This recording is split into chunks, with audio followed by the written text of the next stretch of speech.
जाति व्यवस्था का मूल प्राचीन भारतीय समाज में है और इसे बहुत पहले से ही वर्णों के रूप में विभाजित किया गया था। भारत में जाति व्यवस्था का उल्लेख वैदिक साहित्य, विशेष रूप से ऋग्वेद और मनुस्मृति में मिलता है। आरंभ में यह व्यवस्था जन्म पर आधारित नहीं थी, बल्कि यह कर्म और गुण के आधार पर आधारित थी। समाज को 4 मुख्य वर्णों में विभाजित किया गया।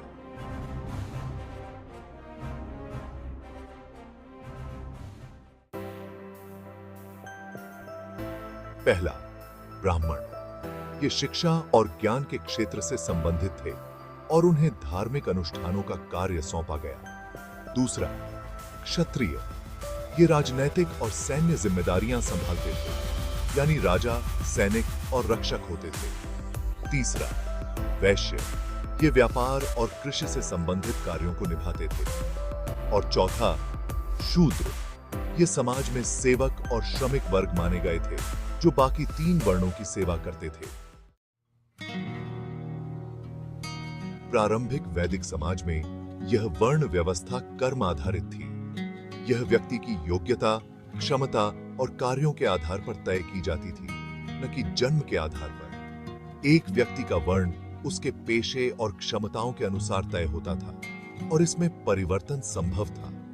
उदाहरण के लिए, महाभारत और रामायण जैसे ग्रंथों में भी हमें ऐसे उदाहरण मिलते हैं जहां व्यक्ति जन्म के आधार पर नहीं, बल्कि कर्म के आधार पर अलग-अलग स्थान ग्रहण करता था।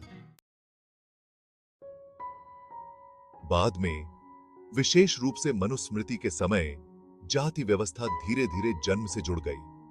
यह माना जाने लगा कि व्यक्ति का वर्ण उसके जन्म से निर्धारित होगा, न कि उसके कर्म से। धीरे-धीरे यह व्यवस्था कठोर और स्थायी होती गई, जिसमें बदलाव या वर्ण परिवर्तन असंभव सा हो गया। इस प्रकार एक व्यक्ति का सामाजिक स्थान जन्म के साथ तय कर दिया गया और यह व्यवस्था बहुत कठोर रूप से समाज में स्थापित हो गई। जाति व्यवस्था का प्रसार और प्रचलन। जाति व्यवस्था का कड़ा स्वरूप विशेष रूप से गुप्त काल, यानी 4वीं से 6वीं शताब्दी सीई के बाद से अधिक मजबूत हुआ। इस समय के बाद जातियों के आधार पर सामाजिक भेदभाव भी बढ़ने लगा। सामाजिक संरचना में जातियों को ऊंच नीच के आधार पर देखा जाने लगा और इसने समाज में गहरी असमानता को जन्म दिया। सामाजिक भेदभाव और आधुनिक काल समय के साथ जाति व्यवस्था का जन्म आधारित स्वरूप बहुत अधिक प्रचलित हो गया और इसे लोगों ने धार्मिक मान्यताओं और सामाजिक नियमों का रूप दे दिया। इसके चलते जातियों के बीच भेदभाव और असमानता समाज में गहराई तक जड़ें जमा ली। आधुनिक युग में जाति व्यवस्था आधुनिक समय में जाति व्यवस्था पर सवाल उठने लगे हैं। भारत के संविधान ने डॉ. भीमराव अंबेडकर की अगुवाई में जाति व्यवस्था के भेदभावपूर्ण रूप का विरोध किया और आरक्षण जैसी योजनाओं के जरिए समाज के कमजोर वर्गों को आर्थिक और सामाजिक रूप से सशक्त बनाने का प्रयास किया गया। आज भी जाति व्यवस्था समाज में मौजूद है, लेकिन इसका स्वरूप बदल रहा है और लोगों के बीच समानता की दिशा में सुधार के प्रयास किए जा रहे हैं। जाति व्यवस्था किसने शुरू की? वैदिक काल के धार्मिक ग्रंथों और सामाजिक नियमों के आधार पर जाति व्यवस्था का विकास हुआ। इसका सटीक आरंभकर्ता कोई एक व्यक्ति या समूह नहीं था, बल्कि यह समाज की आवश्यकताओं और उसके विकास के साथ बदलता और कठोर होता गया। विशेष रूप से मनुस्मृति और अन्य धर्मशास्त्रों ने इसे स्थायी रूप देने में भूमिका निभाई। संक्षेप में, जाति व्यवस्था कर्म पर आधारित रूप से शुरू हुई थी, लेकिन समय के साथ यह जन्म आधारित और भेदभावपूर्ण स्वरूप में बदल गई। जाति व्यवस्था के संदर्भ में यह कहना महत्वपूर्ण है कि समाज में किसी भी प्रकार का भेदभाव करना, चाहे वह जाति के आधार पर हो, लिंग, धर्म या किसी अन्य कारक के आधार पर, नैतिक और मानवीय दृष्टिकोण से गलत माना जाता है। हर व्यक्ति समान अधिकार, सम्मान और अवसर का हकदार होता है और किसी भी प्रकार का भेदभाव समाज की प्रगति और एकता में बाधा डालता है।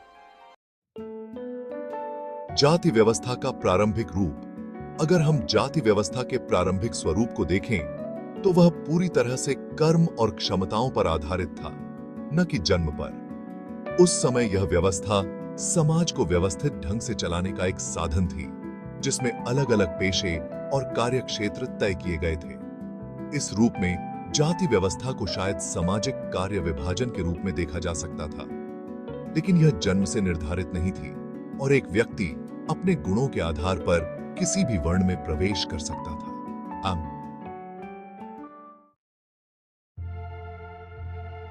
जाति व्यवस्था का विकृत रूप समय के साथ जाति व्यवस्था कठोर और जन्म आधारित हो गई। इसे भेदभाव और ऊंच नीच के आधार पर लागू किया गया, जिससे समाज में असमानता, शोषण और भेदभाव फैलने लगा। यह रूप निश्चित रूप से गलत था, क्योंकि इससे समाज में न केवल आर्थिक और सामाजिक असमानता बढ़ी, बल्कि एक बड़े वर्ग को सामाजिक और शैक्षिक अवसरों से भी वंचित रखा गया।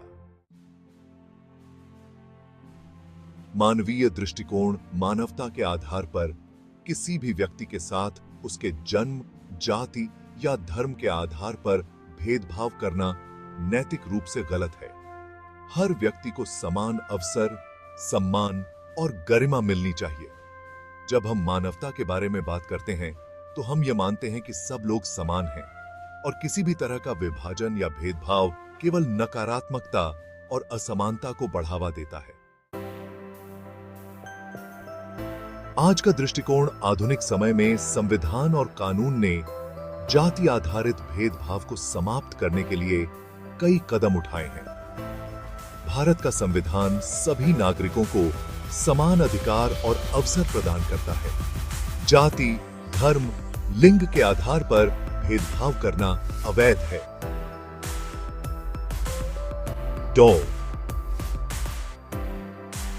भीमराव अंबेडकर और अन्य समाज सुधारकों ने भी जाति आधारित भेदभाव के खिलाफ आवाज उठाई और समाज में समानता की वकालत की। निष्कर्ष, जाति के आधार पर भेदभाव करना नैतिक और मानवीय दृष्टिकोण से गलत है। इंसानियत का तकाजा यही है कि हम सभी को एक समान देखें और किसी भी प्रकार के भेदभाव को खत्म करें। समाज में समानता, भाईचारा और इंसाफ का होना आवश्यक है, ताकि हर व्यक्ति अपनी पूरी क्षमता से जीवन जी सके और समाज की उन्नति में योगदान दे सके।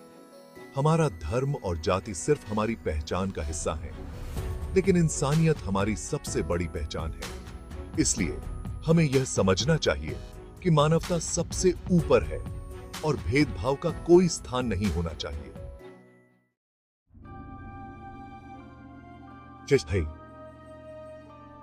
भेदभाव का उद्भव। भेदभाव इंसानों द्वारा बनाए गए सामाजिक ढांचों और व्यवस्था का परिणाम है, जो समाज के कुछ लालची और स्वार्थी लोगों ने अपने लाभ के लिए उत्पन्न किया। ऐतिहासिक रूप से देखें तो भेदभाव को धार्मिक और सामाजिक व्यवस्थाओं के रूप में पेश किया गया, ताकि एक विशेष वर्ग का वर्चस्व बना रहे। धार्मिक पुस्तकों और शास्त्रों के नाम पर भेदभाव को सही ठहराया गया, लेकिन इसका मूल उद्देश्य एक वर्ग को दूसरे से श्रेष्ठ साबित करना था। इस तरह के भेदभाव का संबंध ईश्वर से नहीं है, बल्कि उन लोगों से है जिन्होंने समाज में असमानता और शोषण को बढ़ावा दिया।